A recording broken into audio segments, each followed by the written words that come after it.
Moving Wisconsin forward, one joke at a time, this is Kirsten Bry with As Goes Wisconsin. Yada, yada, yada. Hello, Wisconsin! Hello, Wisconsin. Welcome to the 11 o'clock hour of As Goes Wisconsin. I am your host, Kirsten Bry, along with Jane Matnair. And one thing about Civic Media is that we have a weekly team meeting as we're all spread out across the state, different stations. And the meeting every other week is while we are on air. So I checked the meeting notes yesterday, and I saw the first line item of the meeting was Rational Revolution. I go, what the hell is that? And it pinged one of my teammates. I go, is this a new campaign we're doing, or what is Rational Revolution? And they said, no, it's a new show that's going to be on WGBW in Green Bay and WISS Air Support in Oshkosh with Kristen Alfheim and Emily Tseffos. And I was like, I know them. And I was so excited. So I pinged both of you immediately. And I said, do you want to come on the show tomorrow to talk about your show that is starting on Thursday? So welcome to the show, ladies. Well, thank you. So just as a refresher, both of you have been on the show. I think, Emily, you've come on as a caller before, and Kristen, you've come on as a candidate before. But Kristen is a longtime federal advocate, current Appleton City Council member, and a former state Senate candidate. And Emily is a mom of 3, former teacher and community organizer. And now both of you can add radio show hosts to your resume. So how did this happen? How did you guys come up with the show?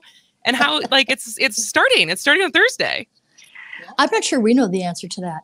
We were in the midst of having a meeting on something in Outagamie County, and I'm not sure if it was Emily or I said, we should do a radio show. And Emily thought, well, that would be fun. And so I texted Sagewile. Our boss. We are a big, and what we hear in the community is that people just want to have civilized conversations again. We don't have to agree on everything, but wouldn't it be nice to listen to one another and perhaps gain a bit of knowledge to add to what our beliefs are already? And that in itself is a great step forward for Wisconsin. Emily, what are your thoughts? I mean, echoing that, I think also being in the Fox Valley, it's really purple politically. So we've got we've got people that experience legislation from the federal level and the state level in very different ways. And it's about connecting the dots for us. It's about saying here's how it fits outside the door and how people in one of the most back and forth areas in the state are experiencing it and what their thoughts on all of the things that are happening are. So obviously, I can speak to this after being on the air for a year. The show will change over time, but as far as what you're thinking right now, is it mostly going to be the two of you talking? Are you going to get guests on? Do you know what kind of topics you want to tackle? For at least if you're mapping out the first month of shows, what does it look like? Yeah, so our topics are going to be the topics that we all want to talk about. There's really no topic that's off topic. So whether it be healthcare, whether it be education, whether it be guns, whether it be inflation and the economy, every one of these, it could be housing. Every conversation we have, we want to talk about the perspective from multiple views. So the conversation will take place between the two of us. We will have guests from time to time, but we really are looking forward to having callers come in. We want to talk about, if you live in rural Wisconsin, what is your perspective of the situation? If you live in downtown Green Bay, what is your perspective? And if we can share those concepts from multiple views, we need to find what is reality in the situation beyond the banter of the discussion. So there's a never-ending pile of conversations that affect our kitchen tables on a daily basis that we never really get an in-depth conversation about on why it matters and why there may be differing sides of visions from it. I come from a background from rural Wisconsin. I grew up on a small town in Wisconsin. I then lived on a lake in the suburbs. I now live in downtown Appleton. So depending on where you live and what your vision of life looks like at the time really adds a lens to how you feel about legislation. And we have to be able to talk about that so that we can see, again, civilized dialogue is our intent. So if we could give some empathy from different perspectives on a weekly basis, again, we should be able to add knowledge to one another. Therefore, we all go forward together. We are talking to Kristen Alfheim and Emily Tseffos, who are the new hosts of the new show, Rational Revolution, which is starting on Thursday and will be a weekly show across, not across Civic Media. It'll be on WGBW and WISS in Oshkosh and Green Bay from 7 to 8 p.m.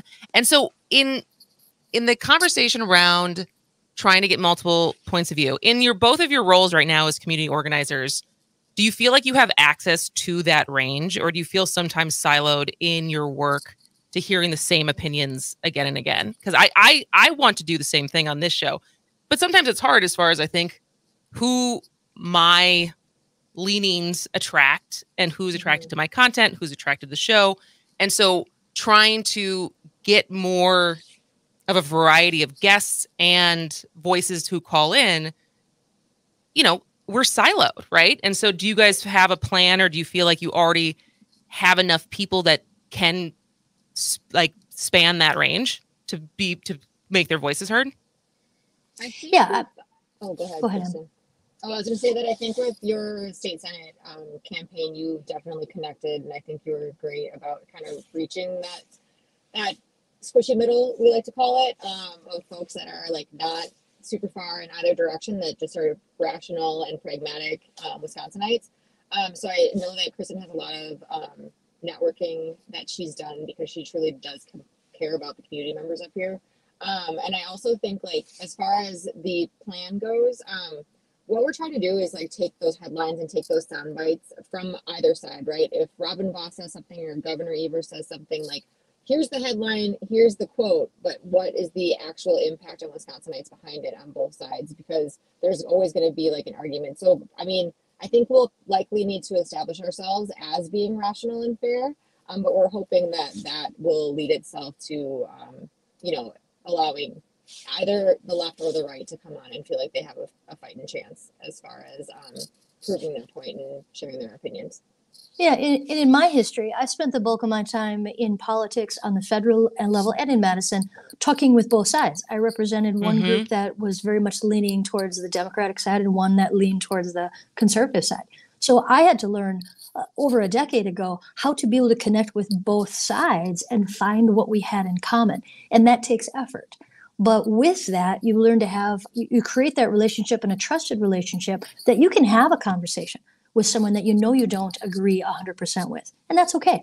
I am very much a person that 50% of my friends are on the blue side and 50% are on the red side. And I get an awful lot of friends that are right there in the middle with me.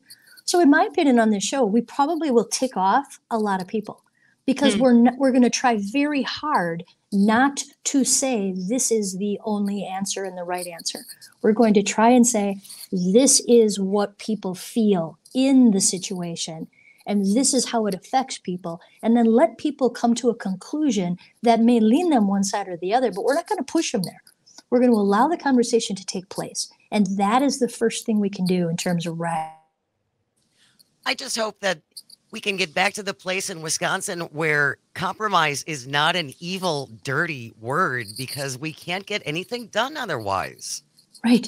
And you know what? It is okay to disagree. I have two very good friends. One is New York City liberal, and one is small town conservative Wisconsin. We could not be more different on a political path, and yet we're the best of friends. Imagine.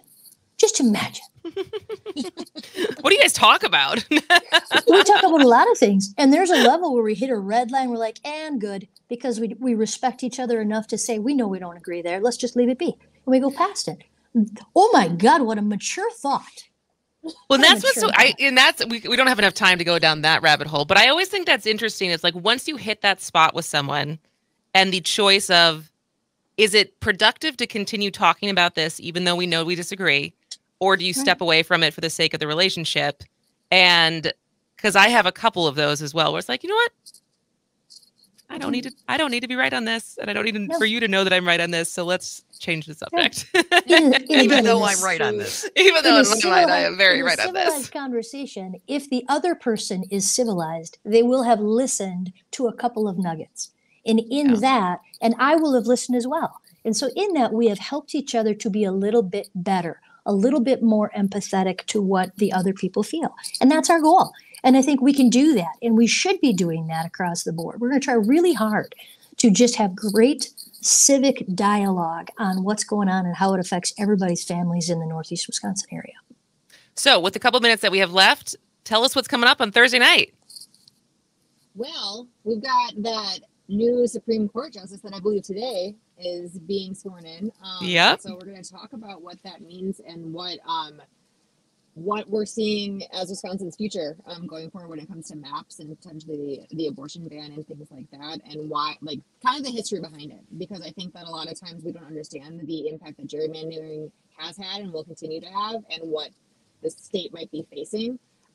But like, again, hitting it from both sides. Here's what the argument was for doing it the way it was done. Here's, you know, the long and sordid tale of our maps.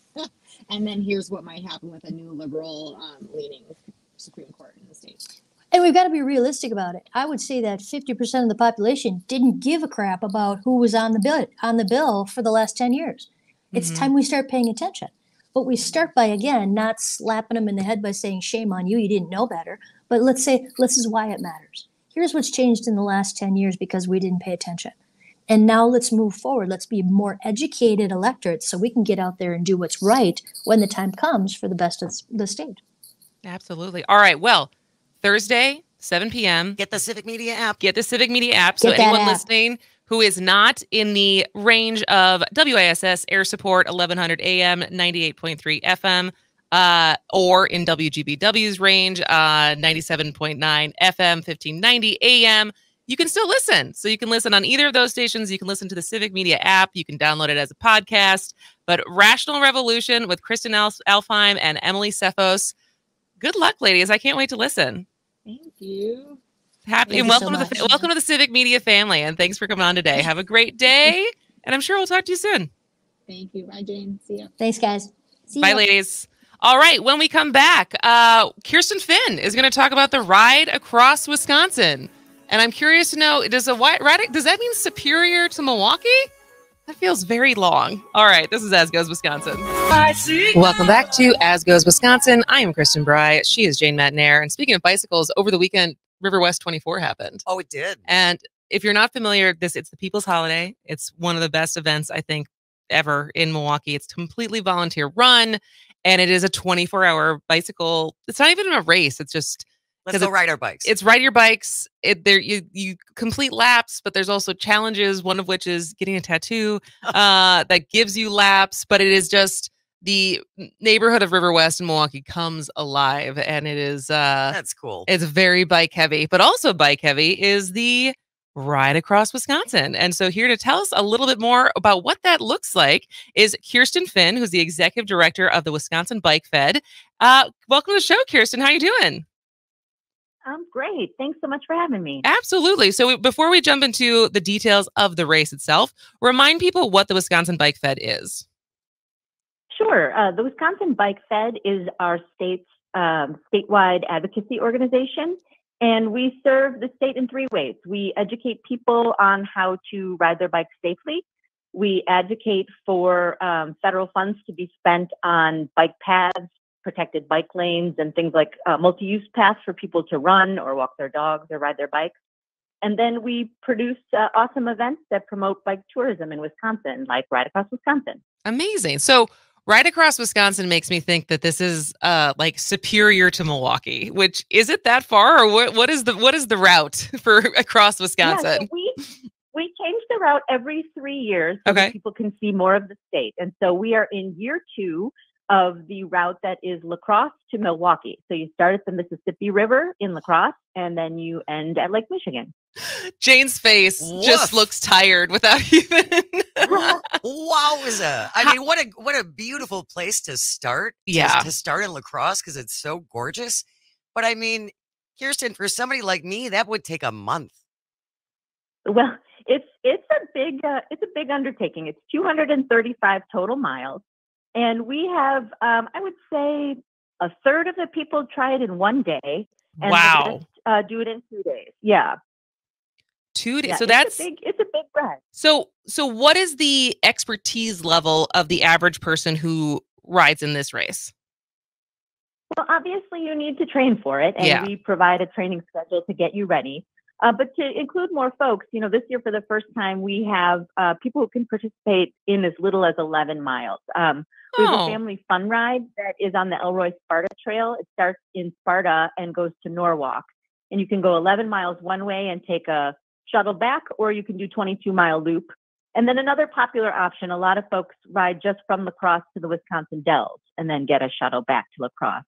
So we try to make sure that as many people can participate as want to, but I know that for a lot of really passionate cyclists, they're really looking for a challenge like crossing the entire state by bike. So we like to provide that option as well.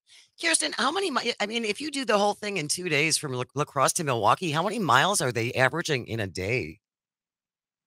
So you do 100 miles on the first day from Milwaukee to Wisconsin Dells. And because it is Wisconsin, we have a big party in the Dells. Nice. And then the second day is 135 miles from the Dells to Milwaukee.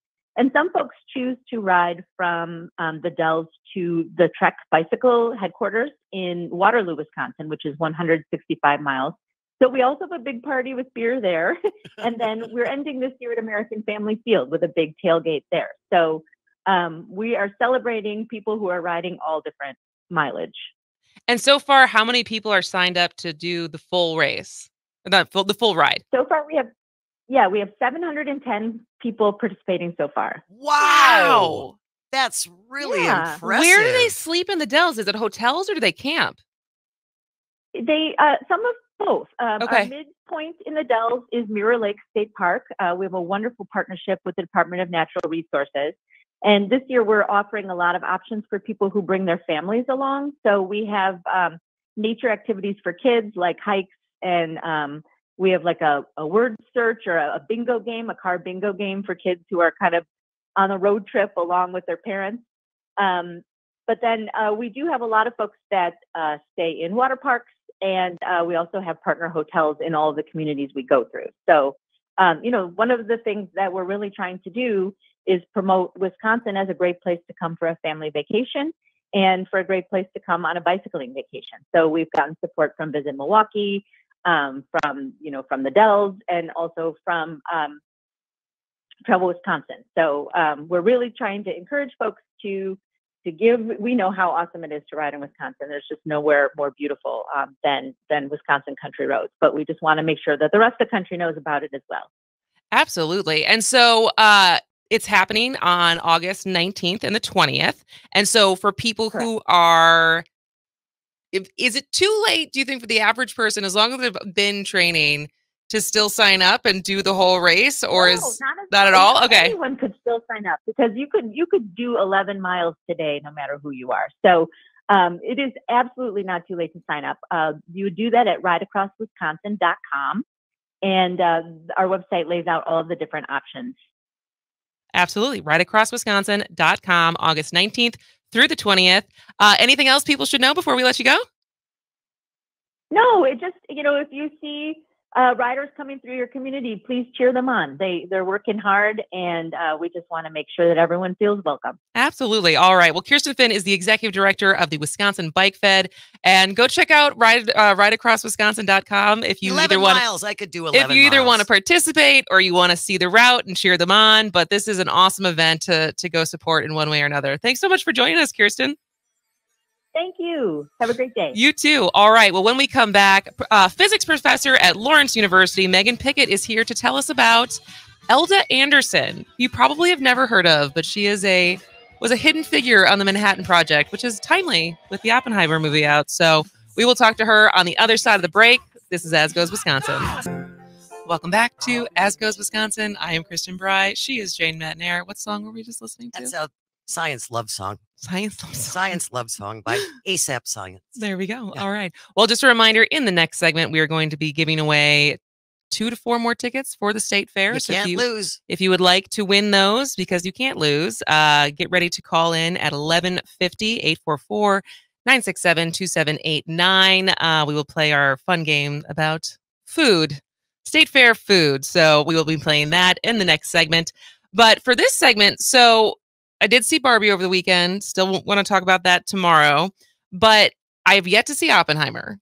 But that is the other movie, obviously, driving so many people to the theaters right now. It's It's Christopher Nolan's new film about the Manhattan Project during World War II that led to the creation of nuclear weapons. And then yesterday, I saw an article in Milwaukee Journal Sentinel about a Wisconsin woman who worked on the Manhattan Project, but is not a character in Oppenheimer, and someone I had never heard of. So I'm so excited to talk to our next guest. Megan Pickett is a Lawrence University professor of physics, and she's currently researching the life of Elda Andersen, who is Wisconsin's Marie Curie. Welcome to the show, Megan. Thank you. Thank you so much. Yeah, so I love stories like this, as far as just The hidden figures. The hidden figures of history that are often women. Mm-hmm. But I guess to just get started, who was Elda Andersen? That's a great question because so she was a Wisconsin born and bred physicist. She was born in 1899 in Green Lake, and she went to college at Ripon and at Madison, and then eventually became a physics professor at Milwaukee Downer College. And in fact, she was the first woman to earn tenure in physics at Milwaukee Downer College. And then a few decades later, Milwaukee Downer College merged with Lawrence College to make Lawrence University, which is where I teach. So Elda was fascinated with fundamental physics. Her main interest in physics was trying to tease out the structure of matter, and that's what she did her dissertation on in Madison, by looking at the light of calcium and nickel and being able to map out the structure of those atoms. Her exactingly precise work, which again was done without computers, done by hand, got her the attention of the War Department in Princeton. So she was recruited to Princeton in the early 40s. And then while she was at Princeton, she was one of the first people that was recruited to the Manhattan Project. The Manhattan Project was a series of different labs. We often think of the Manhattan Project and think of Los Alamos. Los Alamos is technically what they call Project Y. They had a couple of labs in Hanford and in Oak Ridge to make the fuel. They had a place in Chicago, a place in Princeton, but Los Alamos is where they built the bomb. Yeah. And her job there was to analyze the light and figure out how likely was it that you could split apart the uranium fuel to make the bomb work. So she was, without her work, without what she did and how well she did it, the bomb wouldn't have worked. So she was there. She was there for the Trinity test. She stayed about another year after that. And then when she came back to Wisconsin, she only stayed at Milwaukee Downer for another year or two before being offered a position at Oak Ridge Lab, where she helped create a brand new branch of physics called health physics, which looked at the impact of radiation on human beings, health, and how do you interact safely with radiation. And that's what she worked on the remainder of her career until she died in 1961 of cancer, possibly due to her war research. And yeah, nobody's ever heard of her. Yeah. And she was well known. She was well known at the time, and she kind of slipped into obscurity.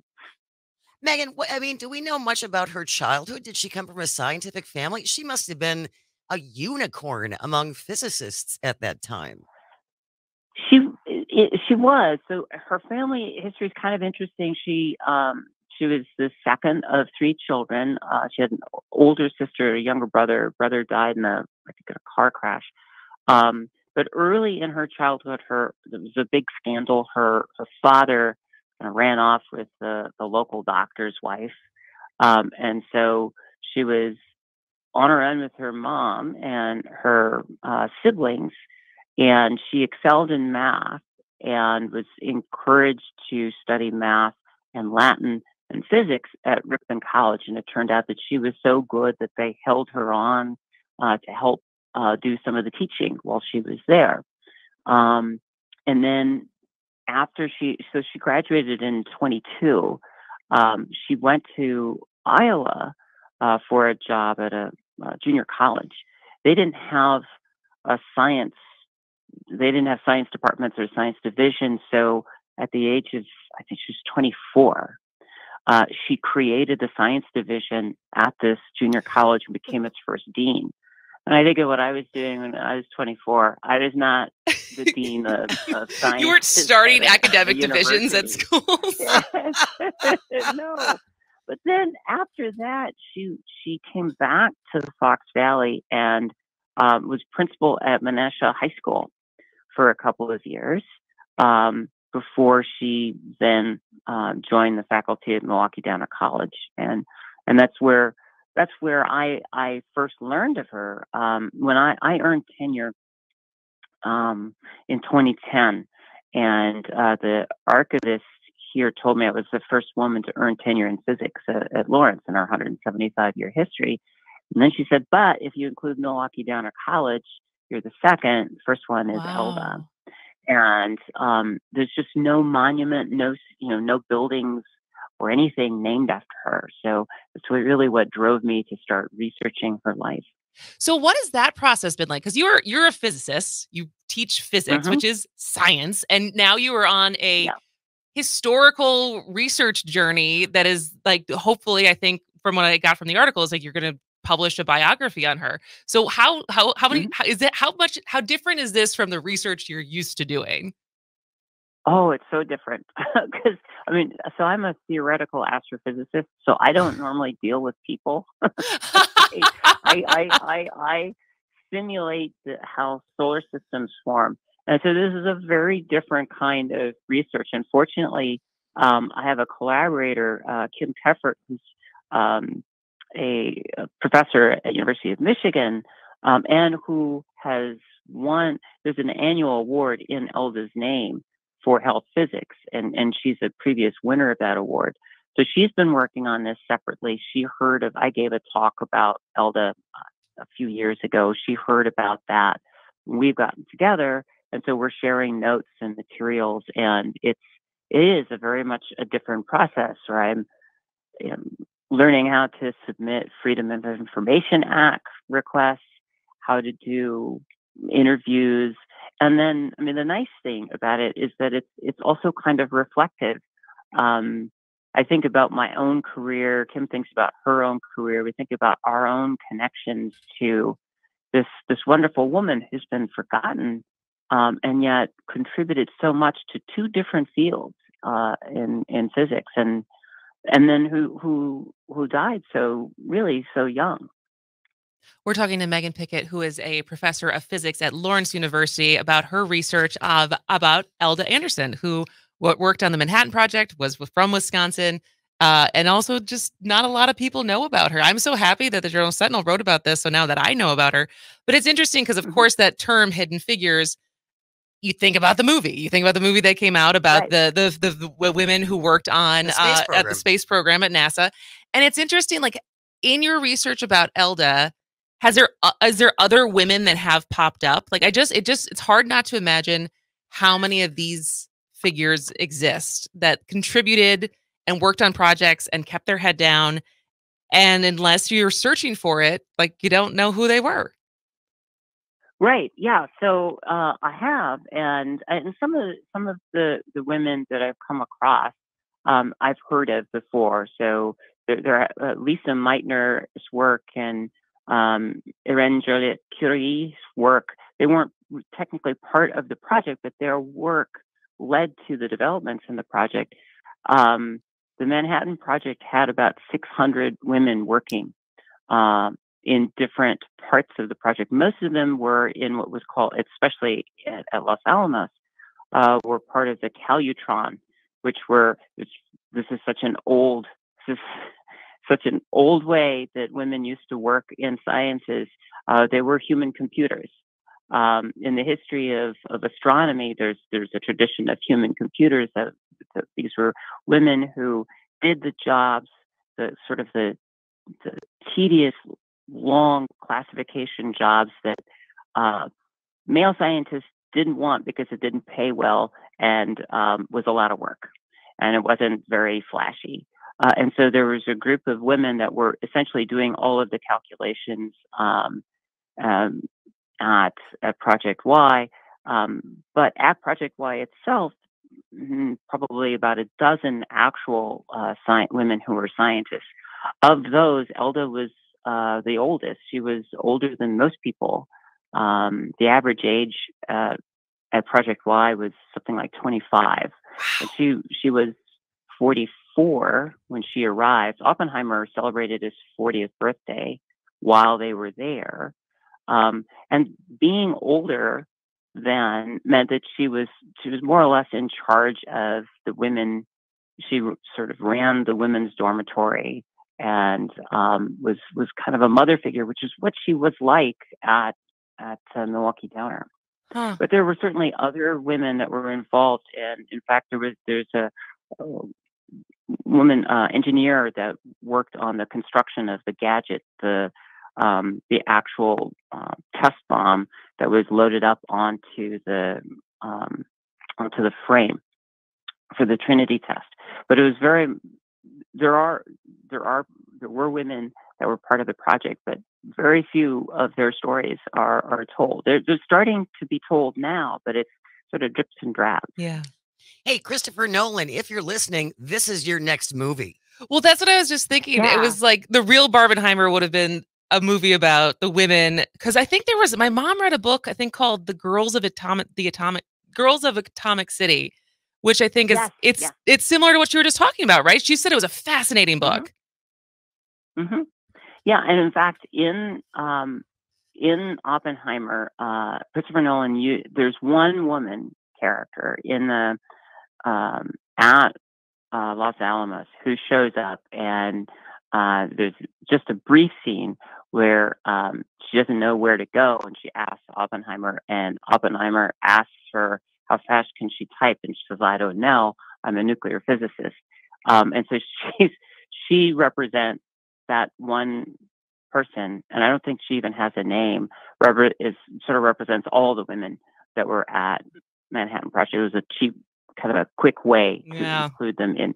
And, I get it. I really liked Oppenheimer. You liked the movie? And, I loved it. Okay. I thought the science and the politics of it were great. And it was a study of Oppenheimer. It wasn't supposed to be this big expansive thing of the entire project. So I get that. I would love to see a movie about the women that worked on the Manhattan Project. Yeah. Or a book. So maybe it'll be based off of your pending biography on Elda Andersen. For sure. Get those royalties. Professor Megan Pickett, thank you so much. This was fascinating to learn about, and I can't wait to find once this is published and out there. It's so interesting. Oh, you're welcome. Thank you. Have a great day. All right. When we come back, we will give away those State Fair tickets. So if you would like to go to the State Fair for free, 844-967-2789. You can't lose. You just have to play 844-96-PARTY. We'll be back in a minute. Welcome back to As Goes Wisconsin. I am Kristen Bry. She is Jane Matnair. And just to wrap up and put a little bow on. That was so interesting. So interesting.